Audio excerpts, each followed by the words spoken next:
Mashiach âgé de 40 ans. Mashiach dans la paracha de Kitavo.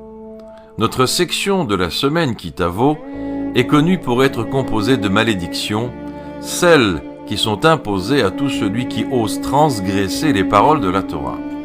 Ce qui est certainement moins connu du public, c'est qu'après les versets de malédiction en fin de section, la Torah nous enseigne un élément fondamental quant à l'avènement messianique.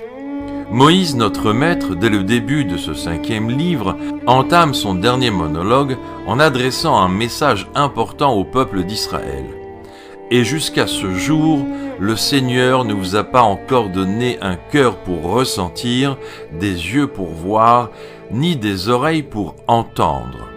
Mon cher Rabbeinu, tout en prouvant au peuple d'Israël que depuis 40 ans, ils ont ignoré les miracles et les merveilles que Dieu a fait, ajoute quelques mots « à ce jour ». Que s'est-il passé ce jour-là précisément? Après autant d'années, quel changement s'est-il produit? Ont-ils reçu un cœur, des yeux et des oreilles?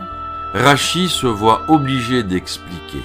Un homme ne peut atteindre la compréhension profonde de l'enseignement de son maître avant 40 ans d'études. De ce point de vue, le peuple d'Israël n'a peut-être pas reçu un nouveau cœur ou des nouveaux yeux, mais certainement un peu plus de jugeote. En effet, c'est ainsi. Il faut 40 ans afin que l'homme reçoive une logique ainsi que des sens équilibrés, une certaine maturité pour prendre conscience de ce qui se passe autour de lui. Cela dit, le chiffre 40 n'a rien d'anodin. Précisément dans le contexte de l'avènement messianique, la lettre même de valeur numérique 40 est la première lettre du mot Mashiach. Dans le Talmud de Sanhédrin, il est écrit que la période messianique va durer 40 ans.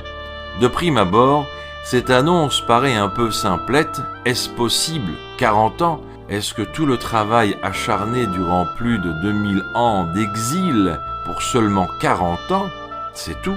Avant de rentrer dans une explication composée, nous allons tout d'abord calmer les esprits en soulignant que d'après l'enseignement chassidique, cette notion de 40 ans correspond à la première période de l'avènement messianique qui sera suivie d'une seconde période qui, elle, sera parfaite dans une vie éternelle. Lors d'une intervention, le rabbi a expliqué le sens de ce Talmud qui de prime abord paraît un peu simplé, mais est en réalité beaucoup plus profond que cela nous semble. En effet, Rachi souligne qu'il faut au moins 40 ans d'études auprès de son maître afin de comprendre la profondeur de son enseignement, mais le rabbi souligne que ce raisonnement n'est pas uniquement valable pour un homme fait de chair et de sang, mais pour l'enseignement de Dieu lui-même aussi. Le rabbi précise que d'emblée, cet enseignement des 40 années concerne Dieu. Dans l'absolu, il est écrit, sur le sens de l'étude en général, que l'Éternel notre Dieu nous a donné un cœur pour comprendre. Cela implique qu'il faudra attendre l'avènement messianique afin de pouvoir atteindre une compréhension complète intellectuelle. En effet, seule la Géoula nous apportera une perception claire sur l'existence de notre Créateur, ainsi qu'une compréhension profonde de la Torah, d'un niveau que nos esprits ne peuvent même pas imaginer de nos jours.